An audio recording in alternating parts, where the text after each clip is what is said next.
আমরা brush symbol এবং টাইপের বিভিন্ন কমান্ড ইউজ করে পর্দায় যে প্রজেক্টটি দেখতে পাচ্ছি সেই প্রজেক্টটি এখন করব। তো এই প্রজেক্টটি করার জন্য আমরা প্রথমে একটি সার্কেল স্টেজে ড্র করব। এরপর আমরা এই সার্কেলটির মধ্যে আমরা ব্রাশের ইফেক্ট দেওয়ার জন্য উইন্ডো মেনুর ব্রাশ লাইব্রেরি হতে আমরা সার্কুলার ডেকোরেটিভ ব্রাশটি নিয়ে আসবো। এখানে আমাদের বেশ কিছু অপশন দেখতে পাচ্ছি, এর মধ্যে জাস্ট আমরা এই ব্রাশটি অ্যাস্টার এই ব্রাশটিতে জাস্ট ক্লিক করে দিব। তো তাহলে আমাদের অবজেক্টের উপরে ব্রাশটি অ্যাপ্লাই হবে। তো এখানে আমাদের ব্রাশটি ছোট হয়েছে, তো যার ফলে আমাদের এখন যেটা করতে হবে তা হচ্ছে স্ট্রোক আমাদের বাড়িয়ে দিলেই এটি আমরা বড় আকারে পেয়ে যাব। তো আমরা স্ট্রোক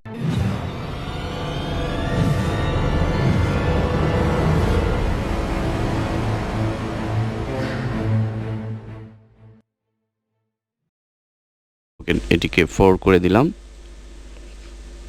তো স্ট্রোক 4 করার পরে আমরা আরেকটু ছোট করে ফেলতে পারি, 3 করে দিলাম, 3 পিটি। এরপর আমাদের ফিল একটি কালার দিয়ে দিতে হবে। তো ফিল কালার দেওয়ার জন্য আমরা ফিল কালারটি সিলেক্ট থাকা অবস্থায় আমরা এখান থেকে জাস্ট হালকা একটি কালার আমরা দিয়ে দিব। তো ফিল কালার দেওয়ার পরে আমাদের যে দ্বিতীয় কাজ সেটি হচ্ছে যে আমরা মাঝখানে একটি সিডি দেখেছি, তো সিডিটি আমরা নিয়ে আসবো সিম্বল থেকে, উইন্ডো মেনুর সিম্বল লাইব্রেরি থেকে। সিম্বল লাইব্রেরি আমরা এখানে অফিস যেটি রয়েছে অফিস থেকে আমরা সিডিটি পাবো। সিডিটি জাস্ট আমরা ড্র্যাগ করে এখানে নিয়ে আসবো স্টেজে। তো ড্র্যাগ করে আনার পরে আমরা শিফট অল্টার চেপে সিডিটিকে একটু বড় করে ফেলবো। এরপর এখানে আমরা দেখতে পাচ্ছি যে আমাদের ব্যাকগ্রাউন্ডের সাথে সিডিটির কালার ম্যাচিং হয়নি, যার ফলে কিন্তু আমাদের সিডিটি যদি একটু ভিন্ন কালারে দিই তাহলে আমাদের জিনিসটা ফুটে উঠবে। এজন্য আমরা যে কাজটি করতে পারি সেটি হচ্ছে যে এই সিডির কালারটি আমরা এই অবস্থায় চেঞ্জ করে ফেলতে পারি। আমরা এই কালার এই প্রথমে আমরা ফিল কালারের জন্য চেঞ্জ করে নিব, যে কোনো যে কালারটির দ্বারা আমরা সিডিটিকে রিপ্লেস করব কালার, সেই কালারটা সাপোজ আমরা এখানে নেভি ব্লু কালারটি দিয়ে দিলাম।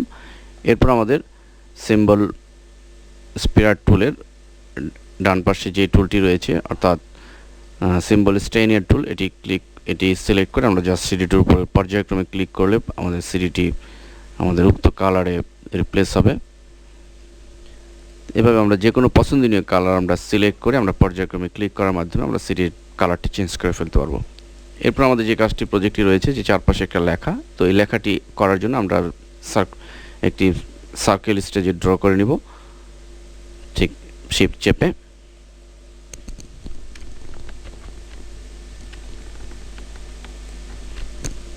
তো সার্কেলটি ড্র করার পরে এই সার্কেলকে কেন্দ্র করে আমাদের লিখে দিতে হবে, ঠিক সেন্টার অ্যালাইনমেন্ট করে নিয়ে আমরা এখান থেকে টাইপ টুলের পাথ টাইপ টুল নির্বাচন করে নিব, পাথ টাইপ টুল। তো এরপর আমরা এখানে জাস্ট এখান থেকে ক্লিক করে আমরা লেখা শুরু করে দেবো। আমরা লিখে দেবো যে আলহারা মাল্টিমিডিয়া ঢাকা। আলহারা মাল্টিমিডিয়া ঢাকা লেখার পরে আমরা দেখতে পাচ্ছি যে এখানে একটু গ্যাপ রয়েছে, এই গ্যাপটি আমরা ক্যারেক্টার প্যালেটের এই পয়েন্টার ক্লিকের মাধ্যমে এই গ্যাপটিকে আমরা পূরণ করে ফেলতে পারি। তো এভাবে আমরা সম্পূর্ণ প্রজেক্টটি আমাদের যে ব্রাশ সিম্বল এবং টাইপ টুলের সাহায্যে আমরা কমপ্লিট করতে পারি।